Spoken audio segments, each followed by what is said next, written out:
یہ اٹک مقبرہ ایک بے نام مقبرہ ہے۔ اس کا واقعہ کو یوں سنایا جاتا ہے کہ مغلیہ دور میں ایک شاہی قافلہ 1579 میں ادھر سے گزر رہا تھا۔ ایک رقاصہ عورت یہاں رہتی تھی، تو اس عورت کو یہاں کے چودھریوں نے قتل کر دیا تھا، تو اسے یہاں دفنا دیا گیا۔ اس کے بعد وقت بادشاہ نے اس کا مقبرہ بنا دیا۔ چلے ناظرین اٹک قلعہ کی جانب۔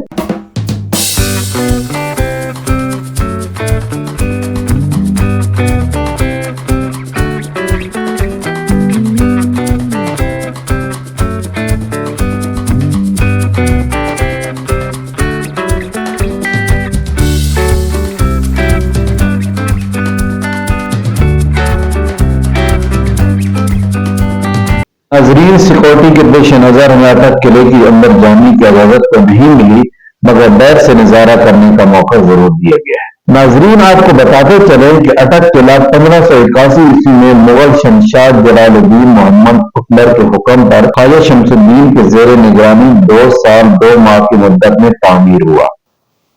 اٹک قلعہ تقریباً 1600 میٹر احاطے پر مشتمل ہے۔ قلعے کے 4 دروازے ہیں۔ دہلی دروازہ قلعہ کے درمیان میں ہے اور یہ قلعہ کے اوپر اور نیچے والے حصے کو تقسیم کرتا ہے۔ نوئی دروازہ قلعہ کی مشرق میں واقع ہے، لہوئی دروازہ قلعہ کے نیچے حصے میں شمال کی جانب اور قابلی دروازہ جنوب مغرب سمت واقع ہے۔ ایک فوجی مستقر تھا جو پنجاب کے مغربی سرحد کے ساتھ دریائے سندھ اور دریائے کابل کے سنگم میں مغل فوج کی سرحدی چوکی کا کام کرتا رہا۔ 18ویں صدی عیسوی کے آخر تک یہ قلعہ مغلوں کے زیر تصرف رہا۔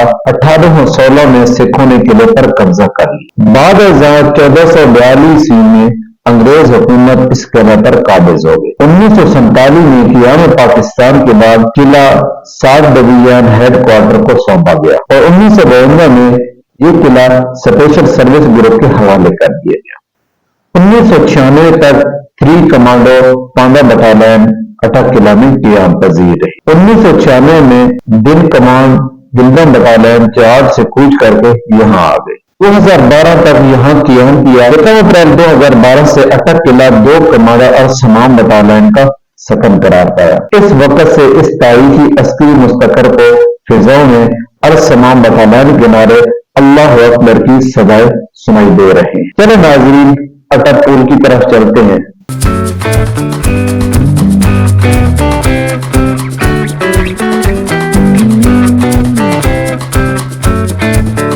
ناظرین ہم اٹک قلعے سے اٹک ریلوے اسٹیشن کی طرف جا رہے تھے تو نیچے اس مسجد پر نظر پڑی، تو ہم یہاں پہنچے ہیں۔ یہاں کے مقامی افراد نے بتایا ہے کہ یہ علاقہ اٹک فورٹ ہے اور یہ جو مسجد بنائی گئی ہے یہ مسجد شہنشاہ جلال الدین محمد اکبر کے حکم پر خواجہ شمس الدین نے تعمیر کروائی تھی۔ آئیے ناظرین آپ کو مسجد کے اندر کا وزٹ کرواتے ہیں۔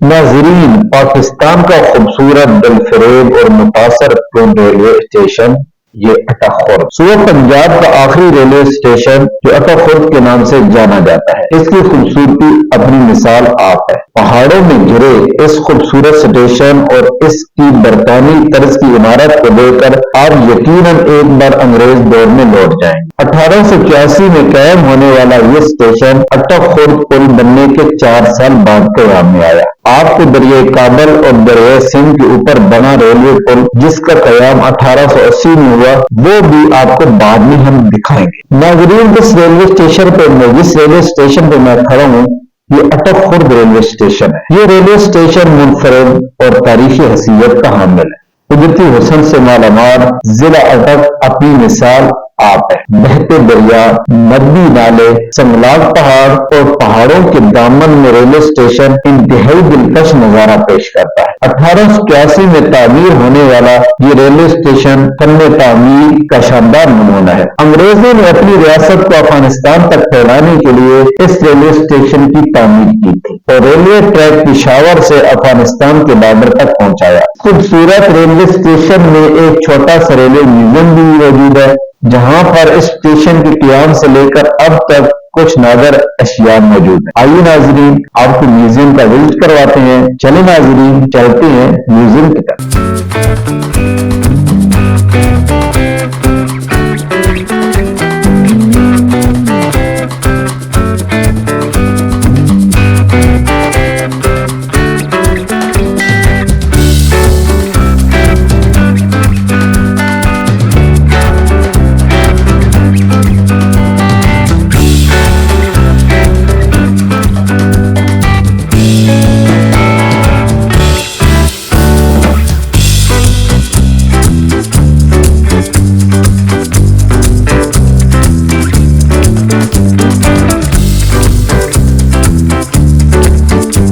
یہ ہے اٹک فورٹ جو اپنی تعمیر کے لحاظ سے خطے میں منفرد حیثیت رکھتا ہے۔ اس کے دو حصے ہیں، اوپر والے حصے سے ریل گاڑی اور نیچے والے حصے سے موٹر گاڑیاں گزرتی تھی جو اب گزرنے کی اجازت نہیں ہے۔ ان کے دونوں سروں پر مضبوط اہمی گیٹ لگے تھے جو ابھی نہیں ہے۔ کبھی رات کو بند کر دیے جاتے تھے اور صبح کھولے جاتے تھے۔ ایک زمانے تک یہ پل جرنیلی سڑک جی ٹی روڈ کا حصہ رہا جو 1979 میں ایک نئے پل کی تعمیر کے ساتھ اٹک فورٹ سے براہ راست خیرآباد کی طرف نکل گیا۔ ہمارے چینل کو سبسکرائب کریں۔ اب تک کے لیے دیجیے اجازت۔